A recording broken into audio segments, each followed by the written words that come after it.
ఆత్మ లేనివాడు ఆయన ఆత్మ కలిగిన వాడు ఆయన వాడు. అంటే ఆయన అంగీకరించిన వాడికే ఆయన ఆత్మను దేవుడు ఇచ్చి ఆయన ఏం చేస్తాడంటే సూచనగా పెడుతున్నాడు. ఆయన it is a sign, it is a seal. దేవుని నామానికి మహిమ కలుగును గాక.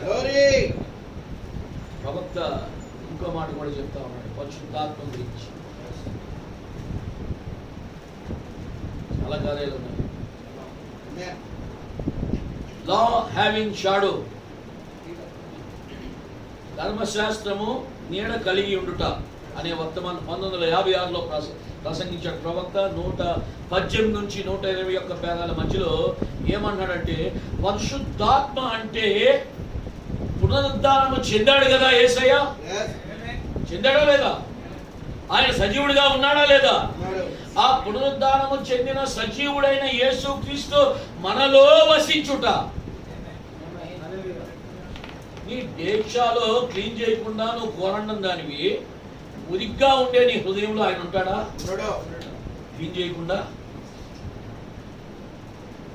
ఎవ్రీ డే క్లీనింగ్ ఉండాలి. దేవుడు నామానికి మహిమ కలుగును. పౌలు ఏమంటున్నాడు? అనుదినము నేను సిలువ వేయబడుచున్నాను. ప్రవక్త ఏమన్నాడు తెలుసా? అనుక్షణము నేను సిలువ వేసుకుంటున్నాను. ఆమేన్. ఎవ్రీ సెకండ్ సిలువ వేయబడ్డ అంటే శుద్ధి చేసుకుంటా ఆయన రక్తముతో మనల్ని మనం ఎవ్రీ టైం ప్రతి సమయం శుద్ధి చేసుకుంటూ వెళ్తామే. దేవుడు నామానికి మహిమ కలుగును. కనుక చూడండి ప్రవక్త యాయీరు కుమార్తెను లేపుట అనే వర్తమానం 1963లో ప్రవక్త 68వ పేరాలో ఒక మాట అంటున్నాడు. ఏమన్నాడంటే taking our life and making us a new creature. ఇందులో మనల్ని ఆయన ఏం చేస్తాడంటే మన జీవితాన్ని తీసుకొని, నీ జీవితం ఎట్టాడిది, నీ నీతి ఎట్టాడిది, ఉరికి అయ్యి ఆయన తీసుకున్నాడంట. దేవుని నామానికి మహిమ కలుగును. సహోదరుడా, నీవు పుట్టింది పాపములో పుట్టావు. ఆ పాపం నేను తీసుకుంటానా? నీ అతిక్రమాలు నేను తీసుకుంటానా? నాకు ఇచ్చే, నువ్వు మహిమాక ప్రయాసపడి భారం మోయేవాళ్ళారా నా ఎదుగు రండి. నేను ఎందుకన్నాడంటే ఆ పాపము, ఆ అపవిత్రత, ఆ శాపము అవన్నీ నాకు ఇచ్చే. నువ్వు మొయ్యలేవు, నువ్వు మొయ్యలేవు. తను విమర్శించుకోలేదు. నాకు ఇచ్చే. నేను బాధ్యత కలిగిన వాడు, నేను సృష్టించిన వాడు.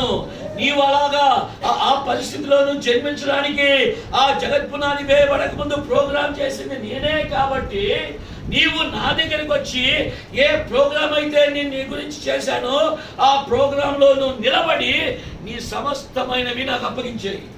నా సమస్తమైనవి నీకు ఇస్తా. అవన్నీ నీవే ఊరిని అంటాం. నీ ఇవ్వగలవా? ప్రభువా నువ్వు పరిశుద్ధుడివి, నా పాపం నేను ఇవ్వడం, నేను పాపిని. వారే నువ్వు పాపి కాదా బాబు? జగత్పునాది వేయబడక ముందు నేను గొర్రెపిల్ల రక్తాన్ని చిందించి నీ పాపాలు కడిగాను అని ఆయన చెప్తుంటే నేను పాపినంటే సారా నవ్వాలి. ఎలా అంటే నేను నవ్వలేదు అన్నట్టు ఉంటుంది. దేవుని ప్రవక్త ఏమన్నాడు? దేవుడిని అబద్ధికుని చేసింది సార్ అక్కడ అన్నాడు. అబ్రాహాముని బట్టి దేవుడు ఆయన కోపాన్ని ఆపుకున్నాడంట. ఈరోజు క్రీస్తుని బట్టి దేవుడు ఆయన ఉగ్రతను ఆపుకుంటున్నాడు. కరోనా మింగేయచ్చుగా, మిమ్మల్ని నన్ను మింగేయచ్చుగా. ఎందుకు మింగలేకపోయింది? క్రీస్తు నిలబడ్డాడు వచ్చి. దేవుని నామానికి మహిమ కలుగును. ఆయన ఆ రోజు అదే చేస్తున్నాడు, ఈ రోజు అదే చేస్తున్నాడు. ఆ రోజు అప్పగించుకున్న ఆ పౌలు ఏమన్నాడంటే జీవించుచున్నది నేను కాదు కానీ క్రీస్తు జీవించుచున్నాడు. ఎందుకంటే నా జీవితం ఆయనకు అప్పగించేశా. ఈరోజు మన జీవితాలు నీ పాపం అప్పగించి, నీ బుద్ధిహీనత అప్పగించే, నీ అపవిత్రత అప్పగించే, నీ అబద్ధాలను అప్పగించే, నీ మోసాలను అప్పగించే, నీలో ఉన్న హేతంతా ఆయన మీద మోపు. అదే పాప విమోచన ప్రక్రియ. ఆ గొర్రెపిల్ల మీద చేతులు పెట్టడం.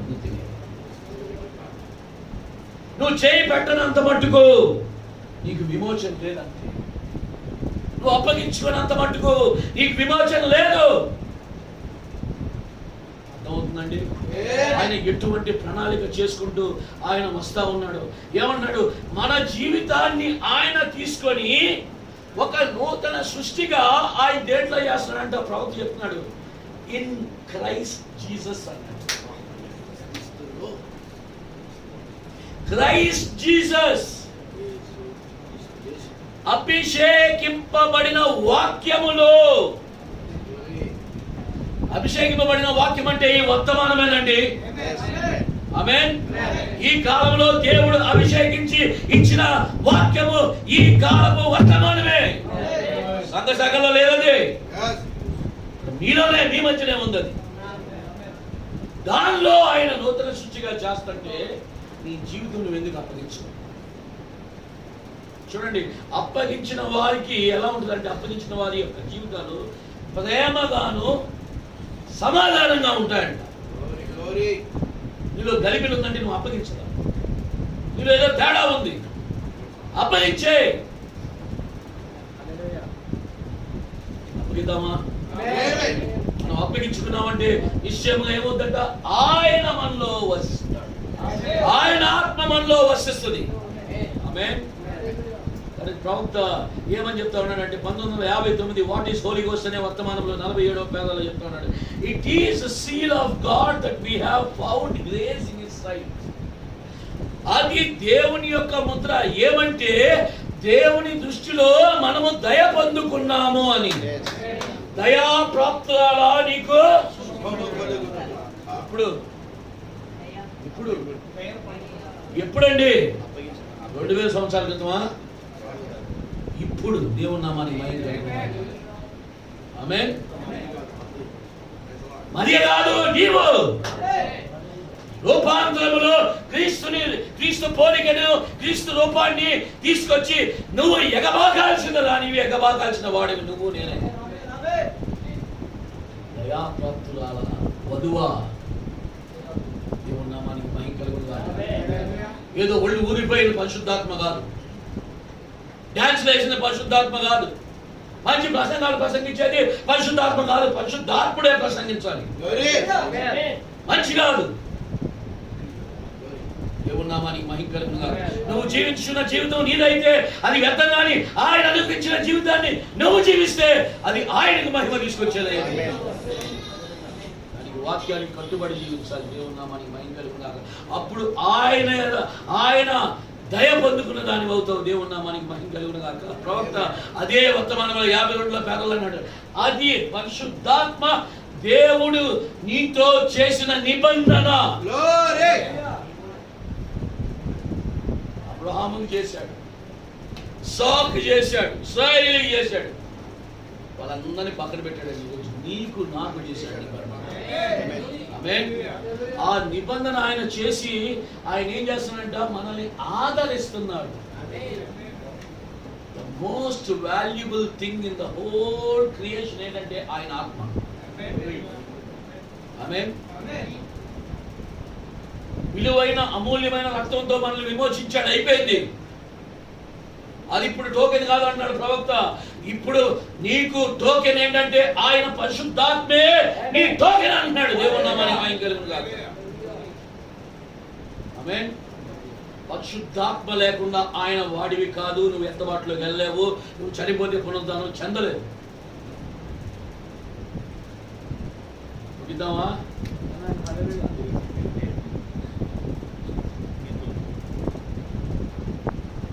ప్రవక్త ఏం చెప్తున్నాడంటే ఆ పరిశుద్ధాత్మ మనలో చేసే క్రియలు ఏంటి?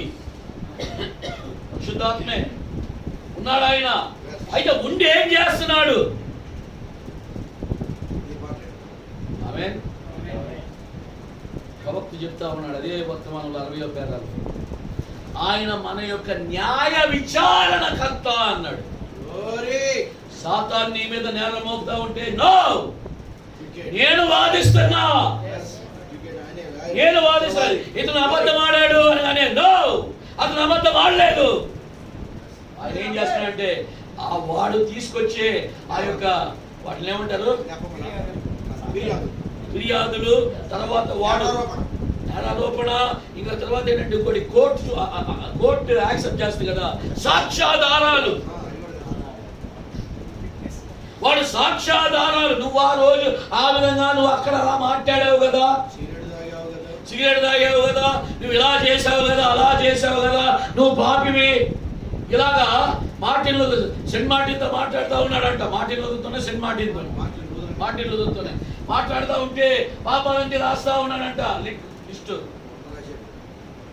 ఈయన రాసుకుంటా ఉన్నాడు బైబిల్ వాక్యాలు, ఆడొచ్చి రాస్తా ఉన్నాడు గోడ మీద. చూశాడు ఎలా ఇలా వేశాడు గోడ. ఎందుకంటే అప్పుడు ఏకుండి ఒక బుట్టి ఉండేది, సిరా బుట్టి. ఆ సిరా బుట్టిలో ఏక పెట్టి రాస్తా ఉండేవాడు. ఏక చెక్కి పెన్ను పాళీలాగా రాస్తా ఉంటే ఏం చేశాడు, ఏక పక్కన పెట్టాడు. ఏ కాదు సాతాను ఏకలా నువ్వు అని పక్కన పెట్టాడు. అవునా? రే నువ్వు ఏకలాంటి రా నన్ను పక్కన పెట్టి చూడు ఇక్కడ అని బుట్టి తీసుకొని వేసాడు. అక్కడ క్రీస్తు రక్తములో నా ప్రతి పాపము కడగబడింది అంటున్నాడు. పాలిపోయాడు దేవుడు. అటువంటి న్యాయ విచారణకర్త మన పక్షమున మన యేసయ్య, ఆ పరిశుద్ధాత్మగా ఉన్న దేవుడు. ఇప్పుడు ఆయన ఉన్నాడంటే నీ ప్రతి అవిధేయతని ఆయన నిలబడుతున్న అడ్డం పడుతున్నాడు. అంతే, ఆయన అడ్డం పడుతున్నాడు కదా అనేసి ఒకరోజు దొంగతనం చేసావు, అడ్డం పడ్డాడు. రెండో రోజు దొంగతనం చేసావు, అడ్డం పడ్డాడు. మూడో రోజు కూడా అబద్ధం ఆడావు, దొంగతనం చేసావు, అడ్డం పడ్డాడు. అవకాశం నరికేయమంటే లేదు, ఒక సంవత్సరం కూడా ఒక సంవత్సరం ఇస్తాడు. అర్థమైందండి? ఎప్పుడైతే ఒక సంవత్సరం ఇస్తాడో ఆ సంవత్సరంలో నువ్వు సెట్ అయ్యావా ఉంటావు, లేకపోతే అర్థం చేసుకోండి. దేవుని నామానికి మహిమ కలుగుగాక. ఆయన ఏమన్నాడంటే ఆ పరిశుద్ధాత్మ మన ఎడల ఈ కార్యాలు ఎందుకు చేస్తాడంటే దయ కలిగి కనికరమ కలిగి ఉన్నాడు కాబట్టి, మన స్థానం ఆయన తీసుకున్నాడు కాబట్టి, ఆమేన్. మనము చేయలేని కార్యాలు ఆయన చేస్తాడు కాబట్టి,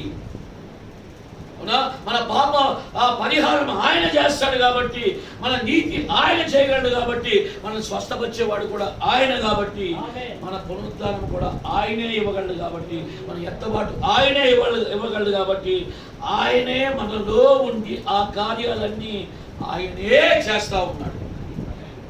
అంటే సాతాను వచ్చి నీ మీద నేరారోపం మోపగానే నిన్న ఆయన మరుగు చేసి ఆయన కనబడతాడు బయటికి. అమ్మో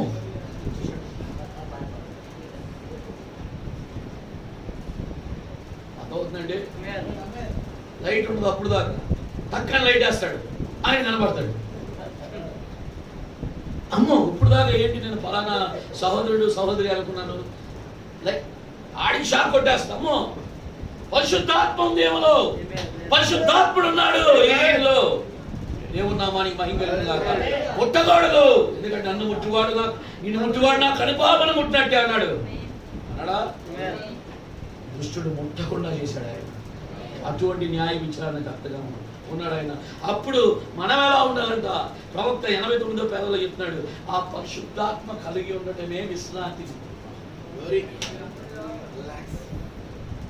రెస్ట్ రోజు ఏం చేస్తావు? రోజు డ్యూటీకి వెళ్ళాలి. రెస్ట్ రోజు ఏం చేస్తావు? నన్ను పొద్దున్నే లేపమాక,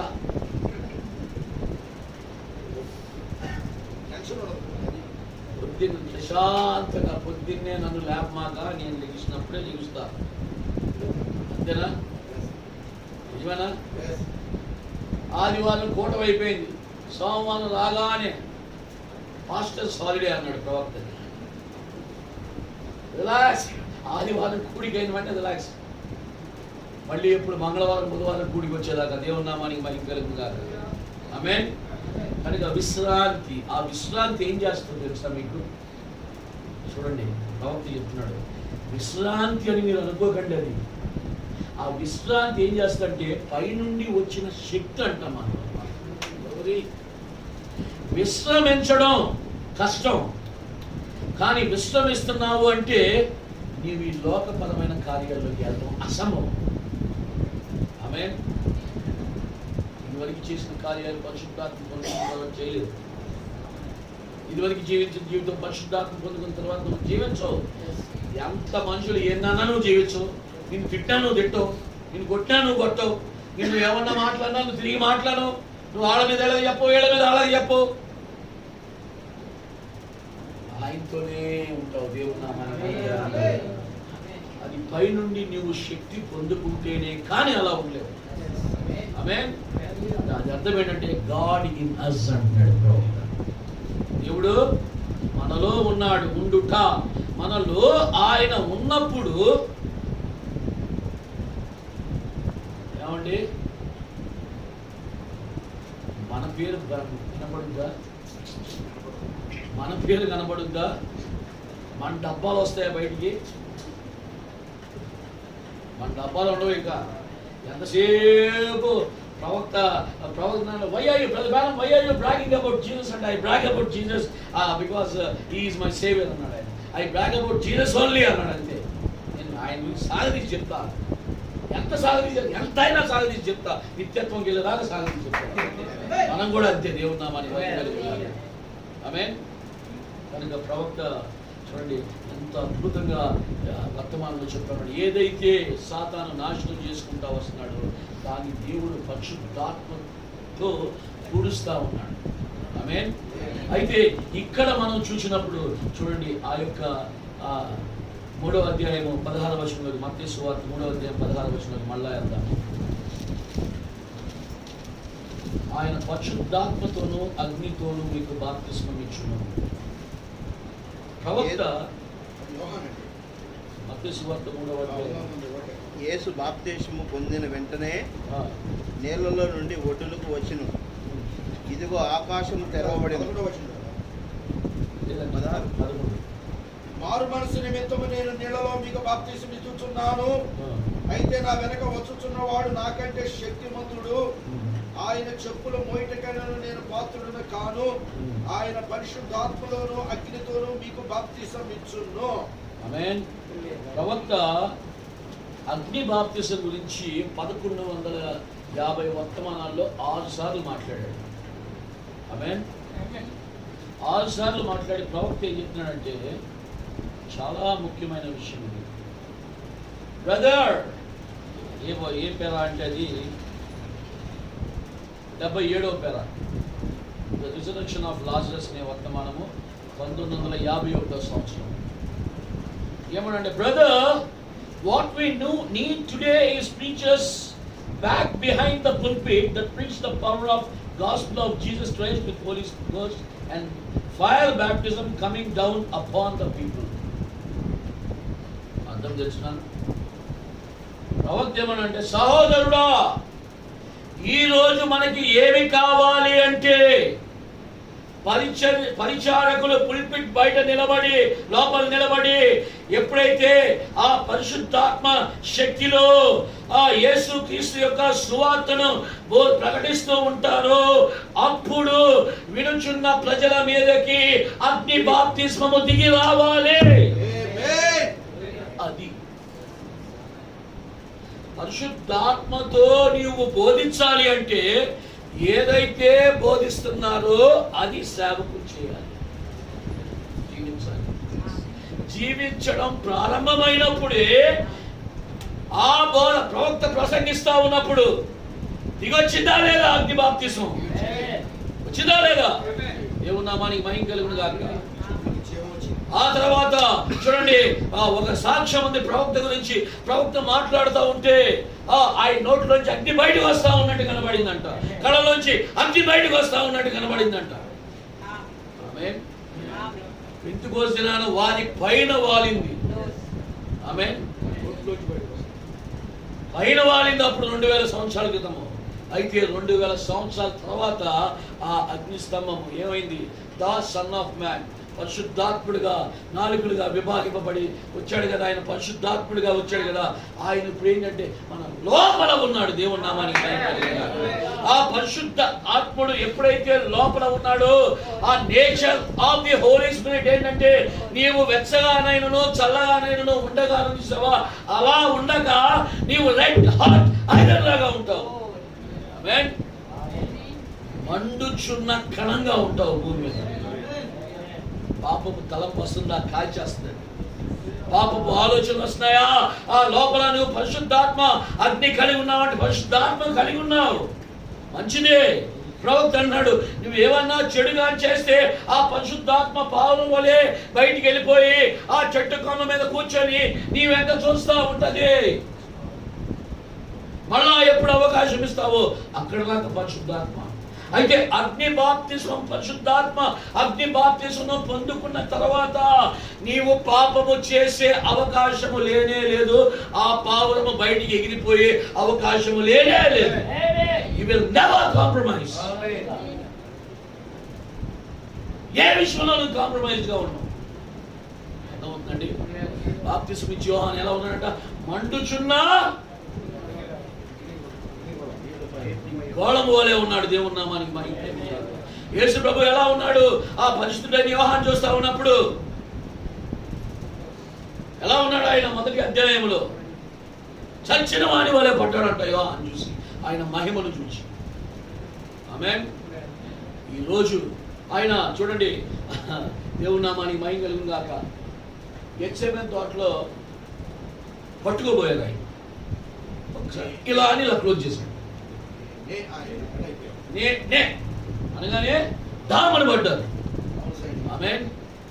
ఈరోజు the answer to the hell, the answer to the death is braid అన్నాడు ప్రవక్త. ఆమేన్. మరణానికి, ఆఖరి శత్రువైన మరణానికి జవాబు ఎవరు? నీవు, నేనే.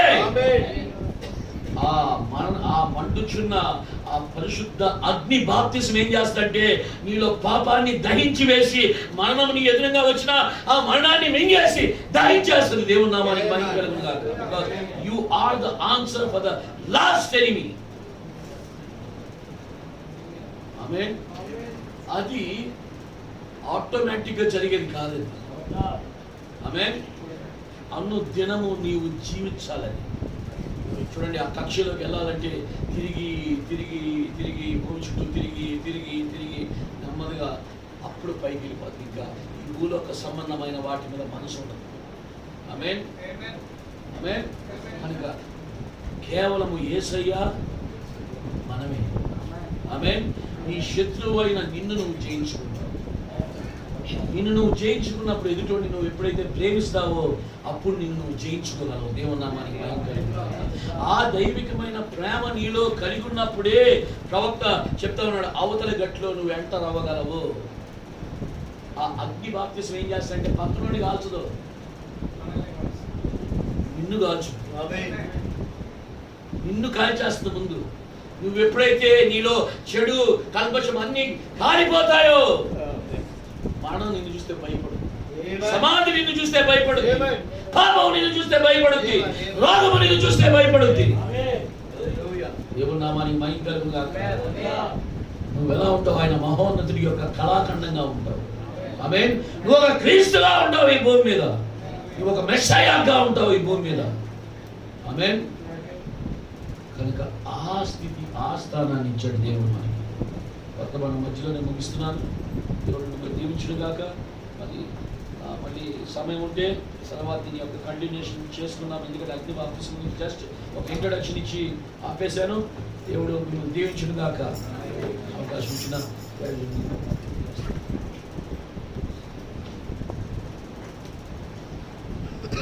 పెడదాం.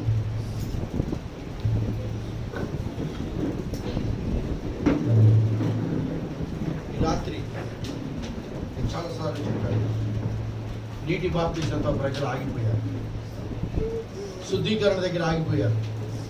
కానీ ఈరోజు పరిశుద్ధ ఆత్మ బాప్తిజం, అగ్ని బాప్తిజం మనకు కావాలి. ప్రియమైన సంగమా, దేవుడు చాలా తేటగా స్పష్టంగా తన సేవకుల నుంచి మాట్లాడి ఉన్నాడు. నువ్వు తొలగిపోకూడదు, నువ్వు పడిపోకూడదని. ఏ సేవకుడు వచ్చినా నేను హెచ్చరిక చేస్తూ ఉన్నా. నీ మీద ఆయనకు ప్రేమ ఉన్నది. నువ్వు ద్వేషంతో వెళ్ళిపోతే నేను చేసేది ఏం లేదు. కానీ ఆయన ఇంకా నేను ప్రేమిస్తూ ఉన్నాడు. నిద్రపోవద్దు, వెలుగుగా ఉండండి, దేవుని కోసం బ్రతకండి. ప్రవక్త అన్నాడు, ఈ లోకంలో దేనిని వదులుకో, దాన్ని మాత్రం వదులుకోవద్దు. నీ ఉద్యోగం వదులుకుంటావో, నీ పనులు వదులుకుంటావో, నీకున్నటువంటి సుఖాన్ని వదులుకుంటావో, నీకున్న సమస్తాన్ని వదులుకో, కానీ దాన్ని మాత్రం వదులుకోవద్దు. అది నీకు అవసరం. అసలు ఆయన యొక్క ప్రణాళిక, ఆయన చనిపోయింది ఎందుకు? ఆ పరిశుద్ధాత్మని ఇవ్వటం కొరకే. ఆ పరిశుద్ధాత్మే ఆ మరణాన్ని జయించగలదు. అద్భుతమైనటువంటి దేవుడు ప్రవక్తలు ఇచ్చాడు, మంచి ఉపదేశకులు ఇచ్చాడు, మంచి సువార్తికులు ఇచ్చాడు. ఈ రాత్రి మనం బలపడటం కొరకు. కానీ ఇంకా మీరు స్థిరపరచబడకుండా ఇంకా ఈ లోకం వైపు చూస్తే ఒక రోజు నువ్వు ఏడ్చాల్సిన పరిస్థితి వచ్చింది. ఒక రోజున నీవు రొమ్ము కొట్టుకుంటావు, కానీ నీకు ఉపయోగం ఉండదు. ఎందుకు చెప్తున్నారు? ఈ దైవజనులు ఎందుకు వస్తున్నారు ఇక్కడికి? వారు వచ్చినప్పుడు ఎందుకంటే ఆయన మీ హృదయాలతో మాట్లాడుతున్నాడు. సంఖ్యను చూడకండి, నేను ఎలా ఉన్నాను, నేను క్రీస్తుతో నిలబడ్డానా. ఎందుకంటే నీవు ఆయనే. ఇంకొకరి వైపు చూడకండి.